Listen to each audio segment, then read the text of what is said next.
bienvenue dans l'émission Paroles de femmes. Nous avons le grand plaisir de recevoir Annelise Anzalone. Oh, je suis pas sûre de l'avoir bien dit. Ouais.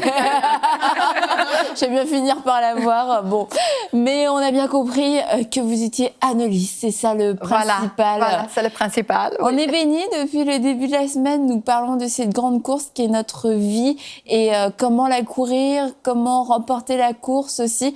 On a vu qu'il y avait différentes étapes, que nous avions la préparation, que nous avions après le aller, merci, et que nous avions après, Aurélie, courir. Exactement, courir. Et nous arrivons aujourd'hui, au point le moins excitant, mais pourtant très très important, là où beaucoup abandonnent finalement, la persévérance. Comment persévérer dans la course et dans la cour aussi éventuellement, parce qu'hier on a vu qu'il y a des saisons, c'était des saisons d'abondance, des saisons de bénédiction. On a le vent en poupe, tout nous réussit, tout va bien, on sent une force surnaturelle nous porter, on avance, on court, c'est extraordinaire. Et puis là, d'un seul coup, les choses se gâtent. On commence à être un peu fatigué, on commence à avoir de l'adversité, on commence à avoir un petit peu chaud finalement. Et là, on a deux options finalement. Soit on continue, soit on s'arrête. Et bien sûr, en tout cas, j'imagine, Annelise, c'est que vous allez nous donner des bons conseils pour pouvoir continuer. Oui, en effet. Comme tu viens de dire, c'est très, très important de continuer, parce que même si dans notre vie naturelle, en effet, on obtient beaucoup de choses par la persévérance. On peut très facilement, souvent, commencer quelque chose, mais si on ne persévère pas pour finir, on n'arrive pas aux fins aux objectifs qu'on a prévus. Par exemple, pensons à un régime alimentaire. Il faut de la persévérance. La même chose quand on fait des exercices. On veut apprendre à bien cuisiner, il faut de la persévérance. Et la première jour, on dit « Ah, c'est super, j'aime bien faire ça ». Et quand le 25e jour, quand on est en train de peler les pommes de terre, on se dit « Mais c'est pas, pour finir, c'est pas très glorieux ». Et donc, dans notre vie chrétienne aussi, il faut persévérer. La bonne chose, c'est que dans la persévérance, comme Aurélie disait aussi en des autres émissions, on a le Paraclète, le Seigneur, le Saint-Esprit à côté de nous, qui nous aide et qui est en effet en train de notre cheerleader, qui dit « Vas-y, vas-y, vas-y, vas-y, persévère jusqu'au bout ». Donc, c'est très, très importante. Et en effet, pas seulement importante, mais la Bible aussi nous donne des outils. Comment le faire? Alors, comment le faire, Annelise? Comment le faire? Oui, parce que ça, c'est sûr. Les tempêtes, l'adversité arrivent. Ça, on n'a pas grand-chose à faire. Oui, ça arrive. Donc, ça arrive tout seul. Mais c'est plus l'attitude qu'on va avoir, comment on va gérer ça, comment on va passer à travers tout ça. Oui.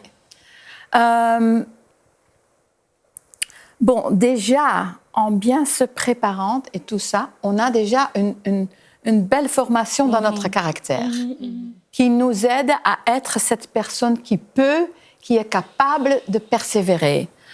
Mais je dis toujours avec la personne avec laquelle je parle, je dis toujours, Dieu nous donne pas seulement une mission, il nous donne aussi les outils. Quand il nous dit de persévérer, il va aussi nous dire comment le faire. Il nous dit de construire une maison, et en même temps, il nous donne le toolkit, les outils. Et la même chose, ici dans le verset, Hébreux 12, verset 1, il nous dit de courir notre course avec persévérance en fixant les yeux sur Jésus. Je pense que le grand secret pour pouvoir le faire est en fixant les yeux sur Jésus. Et vous me dites, oui, mais ça n'a peut-être pas l'air très concret. Moi, j'ai envie de faire quelque chose. Mais fixer les yeux sur Jésus, c'est quelque chose de très concret.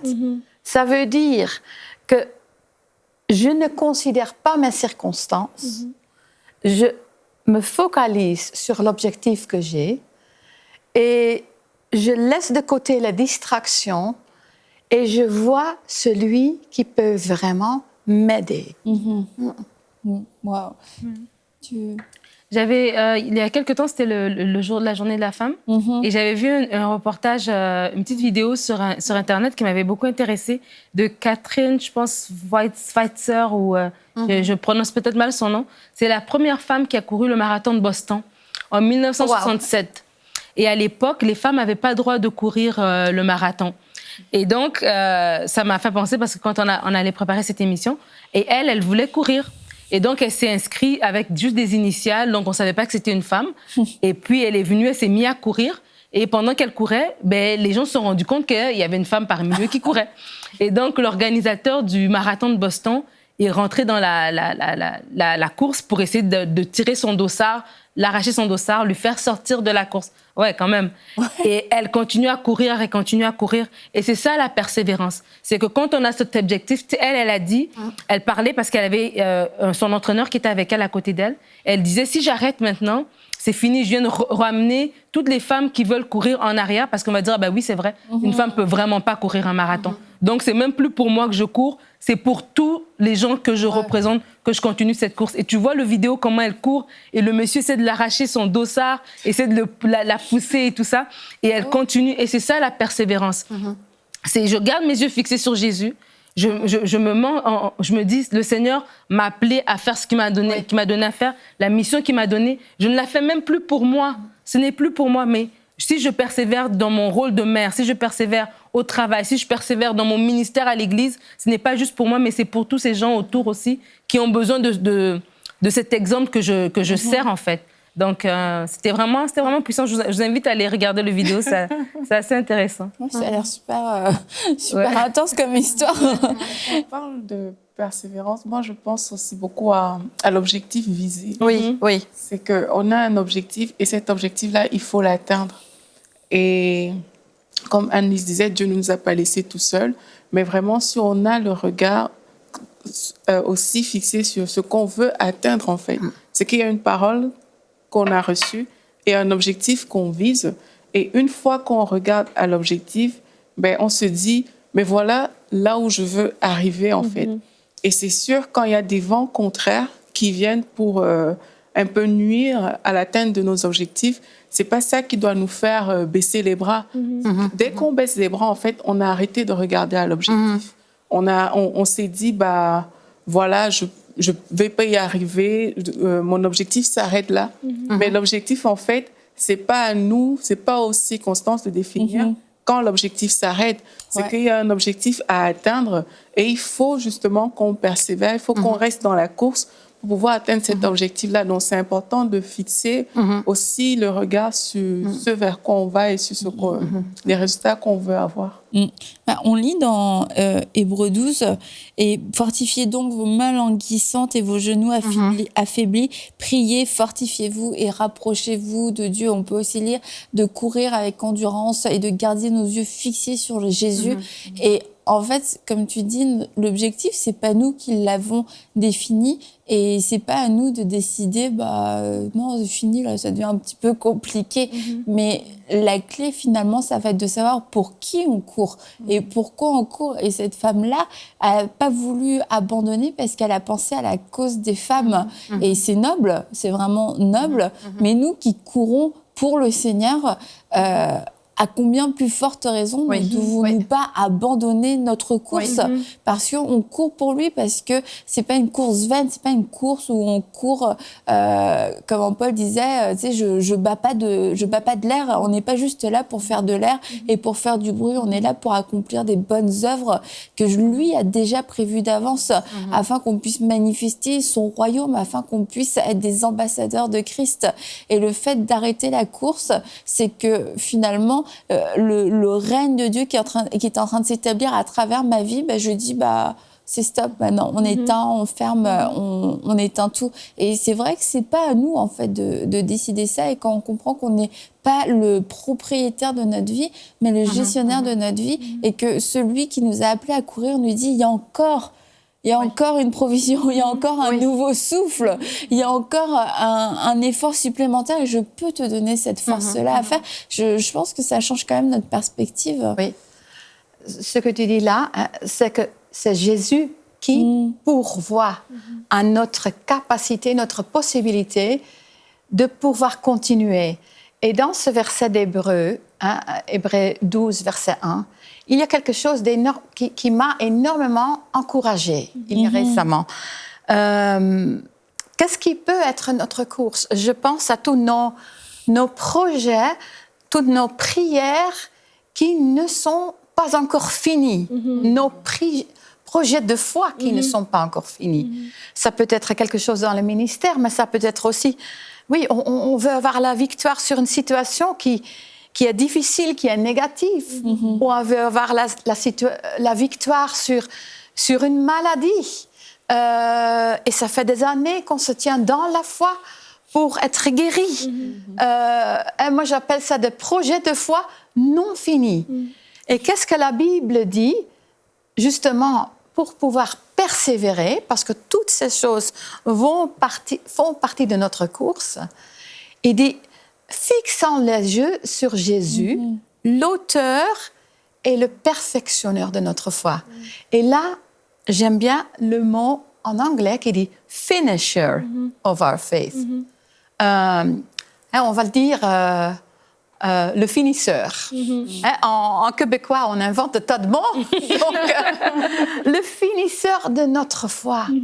Et je me suis dit, moi, donc, j'ai des projets de foi non finis. Mais Jésus est celui qui va le finir. Au moment que moi, je continue à persévérer. Donc, moi, j'ai une requête de prière. Ça fait longtemps que je prie. Il n'y a pas encore de réponse manifestée.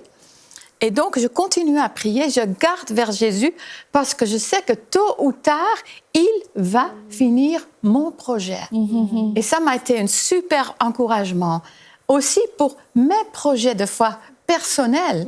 Moi aussi, comme vous, comme tout le monde, comme les personnes à la maison, j'ai des projets de foi qui ne sont pas finis. Mais Jésus, il va le finir, il va le perfectionner.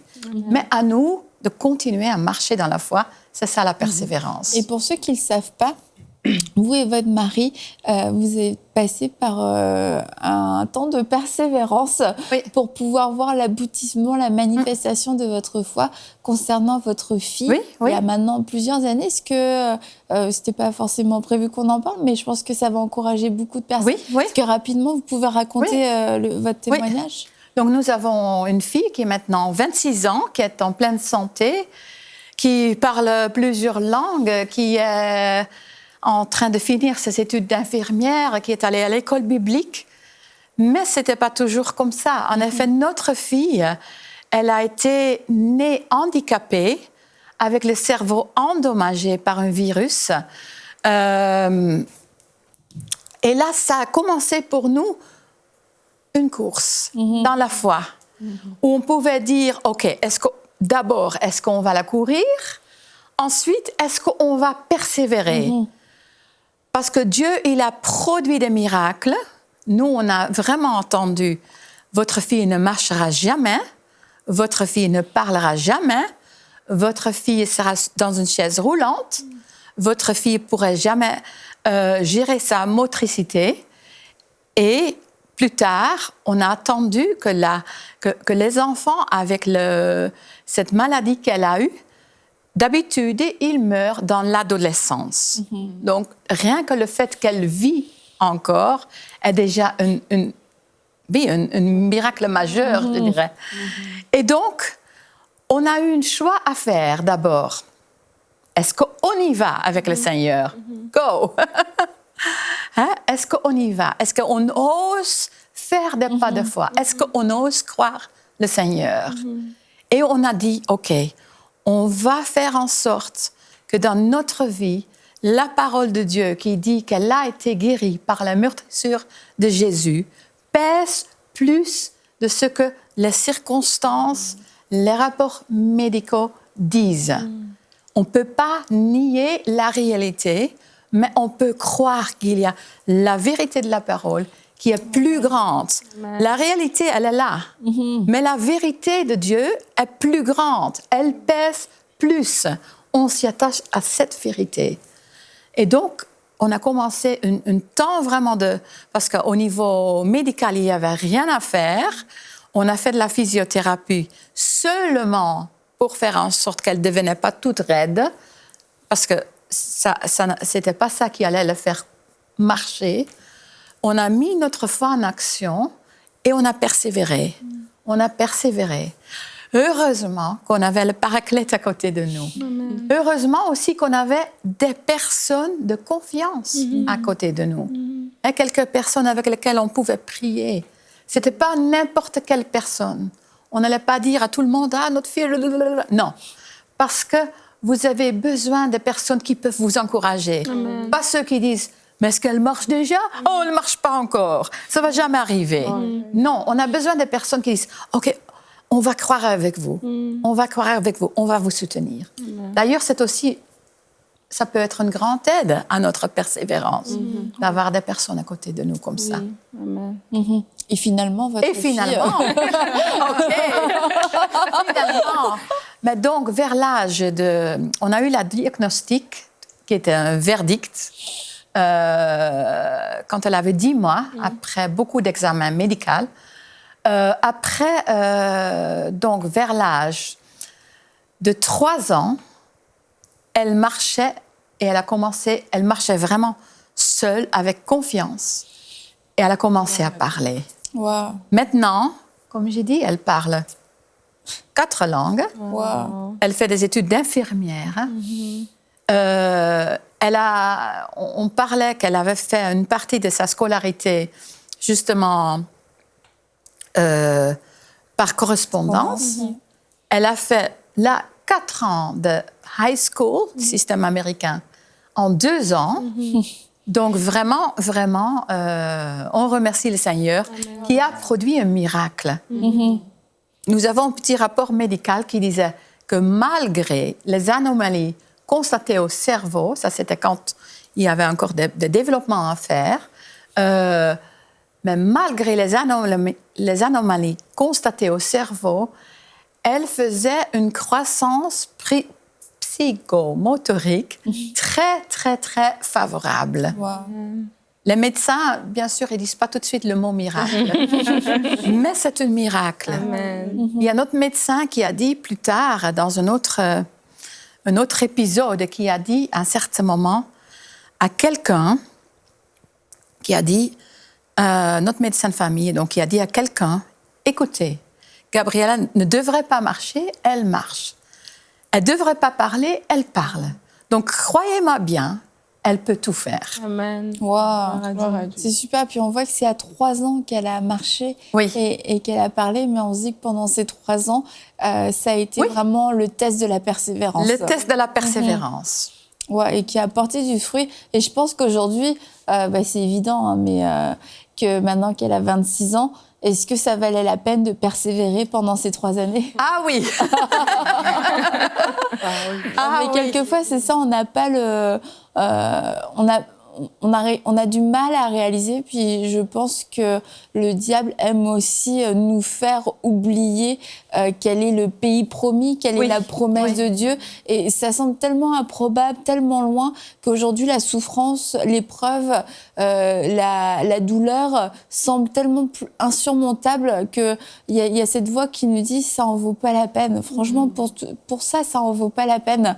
Et puis on voit, grâce à ce témoignage-là, oui, ça en vaut la peine. Ça n'a sûrement pas été 3 ans faciles tous les jours. Non. Il y a dû y avoir vraiment des moments plus difficiles, des moments où vous avez dû vous parler, vous avez dû choisir de croire et de vous battre. Mais aujourd'hui, c'est indéniable que vous ne regrettez aucun de ces jours-là, puisque chaque jour a compté pour pouvoir voir la manifestation de la guérison.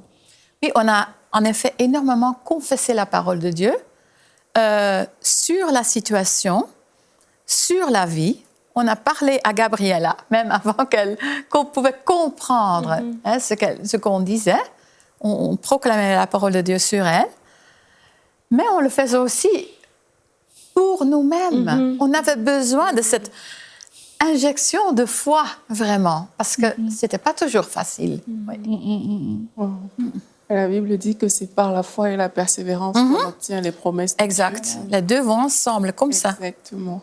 Et sans ça, moi, je me dis toujours que Dieu, il reste Dieu. Et face à des situations, il y a une personne qu'il va falloir qu'il flanche. Et ça ne doit jamais être de notre côté. Parce que nous, on est avec Dieu. Et Dieu est inébranlable. Donc, ça ne peut pas être nous qui devons flancher. Mais c'est vraiment la situation qui, à un moment, n'aura pas de choix que de s'incliner devant la puissance de Dieu. Amen. Amen. Et c'est ce qu'on doit se dire quand on est dans des combats. C'est sûr qu'il y a des personnes qui nous regardent aujourd'hui qui vivent peut-être des choses difficiles depuis plusieurs années, mais Dieu n'a pas encore dit son dernier mot. Tant qu'on est debout, tant qu'on peut se battre encore, ça veut dire que Dieu n'a pas encore dit son dernier mot. Et ce que vous avez fait avec votre fille, dire la vérité de Dieu au-dessus de la réalité de la situation, mais c'est ça qu'il faut faire. Parce que à un moment ou à un autre, il y a quelque chose qui va se passer dans le monde spirituel, il y a quelque chose qui va se passer dans le naturel, et la situation n'aura pas d'autre choix que de s'incliner devant la puissance de Dieu. Non, mais est-ce que votre témoignage est tellement puissant et vous avez dit quelque chose dans les actes, on dit qu'ils persévéraient dans l'enseignement des apôtres et dans la communion fraternelle. Et en tant que femme, cherchez-vous des femmes fortes qui vont pouvoir vous tirer vers le haut. Des fois, on passe des situations difficiles et ça prend une autre sœur qui va te dire non, on va prier pour ça. Une autre sœur qui va partager le témoignage comme vous venez de partager, qui va nous booster. Au lieu d'être à la maison puis de regarder des posts de télévision qui vous amènent nulle part, regardez des émissions comme ci qui vous encouragent. Au lieu d'être sur Instagram à liker des posts de dépression, cherchez des posts de parole. Mais c'est vrai parce que des fois, tu dis oh ça va mal, mais qu'est-ce que si tu analyses le temps que tu fais, à quoi est-ce que tu tends tes oreilles? Si tu tends tes oreilles qu'à des paroles négatives, à des amis qui te disent ah mais vraiment je regrette pour vous vraiment vraiment. Oui c'est bien beau, tu te sens bien, tu te sens bercé sur le moment X présent, mais après quel effet qu'est-ce que ça reste dans la vie? Rien. La communion fraternelle avec des femmes de qualité c'est tellement important pour nous aider à persévérer dans ces temps-là. Une autre femme qui va te dire, écoute, ça va pas bien avec les enfants, mais regarde les miens, ils sont grands aujourd'hui, on a passé à travers l'adolescence avec moi, eux. c'est pire. C'est quelqu'un qui peut te dire, ok, tu sais quoi, il y a des problèmes de couple, ça va aller. Moi, j'ai une amie, elle parle du mariage avec tellement d'enthousiasme, avec tellement de passion, que tu as envie de te marier tous les jours, quoi. Tu les regardes te parler. Non, mais elle te communique ça. Et il y a des gens qui sont comme ça, soit dans les finances ou dans les affaires ou dans la vie spirituelle. Il y a des gens qui ont cette énergie-là, qui ont cette passion-là, qui ont cette onction-là sur eux. Et vraiment de se connecter avec ces gens-là pour nous aider à persévérer dans les moments difficiles. Non, mais ça, c'est tellement vrai, particulièrement oui, pour nous les femmes, c'est qu'on n'est pas dans une course solitaire non plus. On a vu qu'il y avait la saison d'abondance, c'est une saison où on peut se répandre, on peut partager, etc. Mais c'est aussi d'accepter dans ces temps de persévérance qu'on a besoin d'aide, qu'on a besoin de soutien. Et il y a quelqu'un qui peut venir nous aider, il y a quelqu'un qui peut venir nous redonner le rythme, la bonne foulée à prendre parce que on a pu se laisser décourager par X et X choses. Et ça, c'est important aussi de l'avoir noté, Nadine. C'est vers où tu tends tes oreilles, en fait. Parce que dans ces moments où on choisit, en tout cas où on a le choix d'abandonner ou le choix de poursuivre, il y a vraiment des voix qui vont crier très fort pour nous pousser à abandonner. Et c'est facile, en fait, de les entendre parce que c'est les voix qui vont s'imposer à nous sans qu'on leur demande rien. C'est des voix qu'ils frappent pas, ils demandent pas est-ce que je peux parler, est-ce que je peux te dire quelque chose. Ça hurle dans nos oreilles. Et par contre, la voix du Saint-Esprit, elle hurle pas dans nos oreilles, c'est à nous d'aller la chercher. La Bible nous dit approchez-vous de Dieu, priez, fortifiez-vous dans le Seigneur. C'est un choix volontaire là aussi. Mais si on fait cette démarche, on va aussi pouvoir bénéficier de notre communion avec Dieu et pouvoir entendre ce que lui a à nous dire. Mais c'est d'être vigilant par rapport à ça parce que ces voix-là s'imposent à nous. Elles ne nous demanderont pas la permission de parler. Par contre, c'est à nous de faire cette démarche d'aller vers Dieu. Oui, c'est pour ça d'ailleurs que ça dit fortifiez-vous. C'est à nous de nous fortifier. Donc, nous, avec la parole, avec la communion aussi avec les autres. Et là, je veux souligner aussi que quand on va vers quelqu'un d'autre parce qu'on a besoin d'aide, c'est pas parce que nous, on a failli. C'est justement pour moi, c'est une force de caractère de pouvoir aller vers quelqu'un d'autre. OK, je passe ce moment difficile, aide-moi. Pour qu'après, pas pour qu'on va ensemble avoir ce qu'on appelle un pity party, mais pour qu'ensemble, après, on va mieux. Pour que moi, je peux aller mieux, pour que moi, je peux continuer, je peux me relever, j'ai besoin de toi. Et donc, fortifiez-vous vous-même aussi. Rapprochez-vous de Dieu. Il faut aller les chercher, comme tu as dit. Ben, on va le faire aujourd'hui. Annelise, je vais vous inviter à prier pour toutes ces femmes qui nous regardent et qui nous disent moi, j'ai besoin d'aide. Moi, j'aimerais bien, les filles, que vous puissiez prier avec moi, me soutenir. Et c'est ce qu'on va faire pour vous maintenant. OK. Seigneur, nous venons ensemble à toi dans le nom de Jésus, Seigneur. Et nous prions pour toutes ces personnes, toutes ces femmes, Seigneur, qui ont des projets de foi non finis, qui sont encore dans un temps où ils doivent persévérer et où quelquefois c'est difficile de persévérer. On dit, mais j'ai persévéré tellement longtemps. Ça fait tellement longtemps que je prie pour ceci ou cela. Ça fait tellement longtemps que je prie pour mes enfants. Ça fait tellement longtemps que je prie pour ma guérison. Ça fait tellement longtemps que je prie pour un nouveau travail. Ça fait tellement longtemps que je prie pour une percée dans mes finances. Merci, Seigneur, parce que tu veux encourager ces personnes aujourd'hui, Seigneur. Tu les diriges aussi vers ta parole, Seigneur. Tu les diriges vers des personnes qui peuvent être d'aide, Seigneur, dans leur situation. Tu les diriges vers des pasteurs ou vers des sœurs en Christ, vraiment, qui peuvent parler dans leur vie, Seigneur, et leur encourager. Et merci, Seigneur, aussi, parce que toi-même, comme on a dit, le finisseur de leur projet de foi. Merci, Seigneur, parce que tu es celui qui aide à ne pas abandonner, Seigneur, qui peuvent aller en profondeur dans ta parole et se fortifier dans le nom de Jésus et être encouragés par tout ce qu'ils ont attendu et lu aujourd'hui. Seigneur, je te prie, je te remercie, Seigneur, parce que nous sommes tous tes favoris. Ma fille Gabriella n'est pas une favorite toute seule, Seigneur, mais nous sommes tous tes favoris et tu as de beaux projets pour nous tous. Dans le nom de Jésus. Amen. Amen. Merci beaucoup à vous toutes les trois. Et puis, on va se retrouver demain pour mon thème préféré de la semaine, se reposer. On va se reposer, on a couru, on a tout fait, c'est bon, on se repose demain, c'est vendredi. Alors à demain pour une prochaine émission.